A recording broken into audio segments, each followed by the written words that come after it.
అక్రమాలు అవకతవకలు రుజువు కావడంతో ఆంధ్ర విశ్వవిద్యాలయ మాజీ వైస్ ఛాన్సలర్ ప్రసాద్ రెడ్డిని ప్రభుత్వం సస్పెండ్ చేసింది. ఆయనతో పాటు మరో నలుగురిని కూడా సస్పెండ్ చేశారు.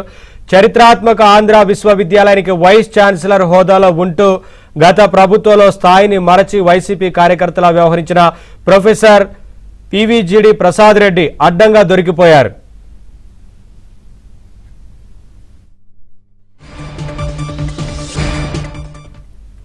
ప్రసాద్ రెడ్డి చేసిన అక్రమాలన్నీ ఆధారాలతో బయటపడ్డాయి. జగన్ ప్రభుత్వంలో వీసీ హోదాలో ప్రసాద్ రెడ్డి కోట్లాది రూపాయల నిధుల దుర్వినియోగం, నియామకాలు, ప్రవేశాల్లో అక్రమాలు, ఫోర్జరీ సంతకాలు, అనుమతి లేని నిర్మాణాలు, వర్సిటీ ఆదాయానికి గండి కొట్టడం వంటి చర్యలతో పాటు సివిల్ పనుల్లో అక్రమాలకు పాల్పడినట్లు విజిలెన్స్ ప్రభుత్వానికి నివేదిక సమర్పించింది.